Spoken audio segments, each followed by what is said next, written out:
কেমন আছেন সবাই? আশা করি প্রত্যেকেই ভালো আছেন। নতুন একটি ব্লগে আপনাদের সবাইকে জানাই অনেক অনেক শুভেচ্ছা ও স্বাগতম। তো আজকে দেখেন মালতী মাঠে যাচ্ছে কপি চারা নিয়ে, এগুলোকে সে লাগাবে। আসলে একটু দেরি হয়ে গেছে, অনেকেরই লাগিয়ে ফেলেছে। তো কিছুটা জমি লাগানো হয়েছে আর আজকে কিছুটা লাগানো হবে, কারণ এগুলো লাগিয়ে সঙ্গে সঙ্গে জল দিতে হয়। লাগিয়ে সঙ্গে সঙ্গে জল না দিলে এগুলো বাঁচে না, আর বাঁচিয়ে লাগানোর পর এগুলোকে বাঁচিয়ে দিতে হয়, তা না হলে এগুলো হয় না। আর চারা দিতেও একটু দেরি হয়ে গেছিলো, এই জন্য একটু দেরি হয়ে গেছে। আরে এত গোছুমুচু না করে এখানে বসে তাদের লাগানো শুরু করো, কারণ বেলা বেশি একটা নেই। আর দেখো বন্ধুরা, এখন বিকাল টাইম। এই যে কপির চারা বন্ধুরা, যে চারা, এই যে চারা, পিছাও নালে এই এই মেনি সমান দেব। এটা হচ্ছে গাছ অনেক বড় হয়, তো এটাকে বলে হচ্ছে আমুনিয়া। এটা হচ্ছে অনেক বড় হয় গাছ, সেই জন্য এই মানে মোটু মাথার দেবো। এই পরে তোমাদের দেখাবো বন্ধুরা। এই দেখো, এই দেখো চাটা দিয়ে এই মাটিটা আলগা করে নিলাম, তারপরে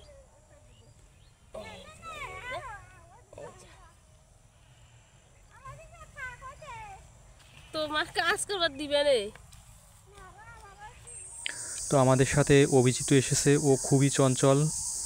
ও কী থুয়ে যে কী করবে কিছুই বুঝতেছে না। ও লাগাতে যাচ্ছে, ও লাগাবে, পিলি টানবে, জল দিবে, কি করবে না করবে। তো দেখো বন্ধুরা, কিছুটা জমি লাগানো হয়েছে আর কিছুটা এখন লাগানো হচ্ছে, আর বাকিটা এরপরে লাগানো হবে। কারণ একবারে তো অল্প মানুষের সাথে এগুলো লাগানো সম্ভব না, কারণ এগুলো লাগানোর পরে জল দিতে হয়। জল না দিলে এগুলো বাঁচে না, তার জন্য দেরি হয়। আর একবার বেঁচে গেলে আর সমস্যা হয় না।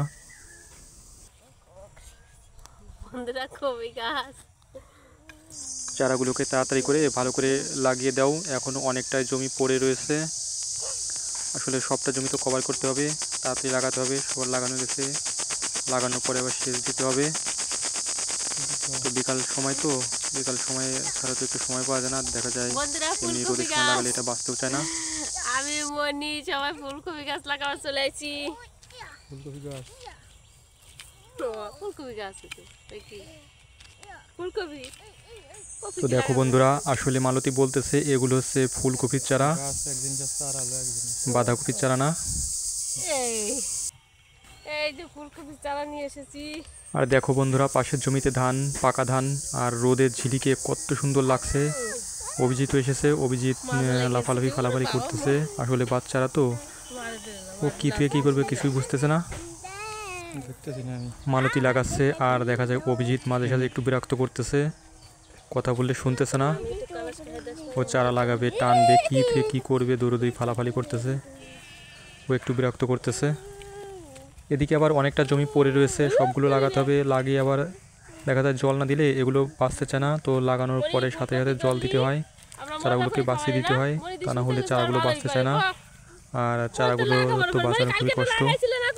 রাত্রি লাগিয়ে বিকেল টাইমে লাগিয়ে জল দিলে দেখা যায় চারাগুলো রাতের মধ্যে বেঁচে উঠবে। ও কুদাল টেনে পিলি করছে, এই যে পিলি করছে। তো অভিজিতের কথা বলতেছে, অভিজিৎ একটা পিলি করেছে, ও ওইখানে চারা লাগাবে। ও কফি চারা চাষ করছে। আমার বাবাই তো ভালো, আমার বাবা কত সুন্দর করে। তো এত আস্তে লাগালে কি হবে, তা একটু তাড়াতাড়ি লাগাও, আবার বাড়িতে যেতে হবে, সন্ধ্যাও লেগে যাবে। তাড়াতাড়ি লাগিয়ে বাড়ি যেয়ে আবার রান্না বান্না করতে হবে, অনেক কাজ রয়েছে। তো দেখো বন্ধুরা, এই যে দেখো অভিজিৎ চলে এসেছে। তো দেখতে পাচ্ছ বন্ধুরা, পিছনে একটা ধানের জমি, আর বিকাল টাইম অপূর্ব একটা সিনারি ভেসে উঠেছে। আমার কাছে তো খুবই ভালো লাগছে। রোদের বেলাটা ডুবে যাচ্ছে, সেই মুহূর্ত তোমাদেরকে দেখালাম। আশা করি তোমাদের ভালো লাগবে, আর তোমরা সবসময় আমাদের পাশে থেকো, সাপোর্ট করো, কারণ এটাই তোমাদের কাছে আশা, আর এটাই তোমাদের কাছে চাই। গ্রামের বিকাল মাঠ, খোলামেলা মাঠ, আসলে মাঠে আসলে খুব ভালো লাগে। আর আমাদের সাথে সাথে তোমাদেরও দেখা হলো, আশা করি তোমাদের এই পরিবেশটা ভালো লাগছে। আর কার কেমন লাগছে আর মালতী কেমন কাজ করতে পারে সেটা অবশ্যই কমেন্টে জানিও। তো বন্ধুরা দেখা হবে নতুন একটি ব্লগে, সেই সময় সবাই ভালো থেকো আর আমাদের সাপোর্ট করো, পাশে থেকো প্লিজ।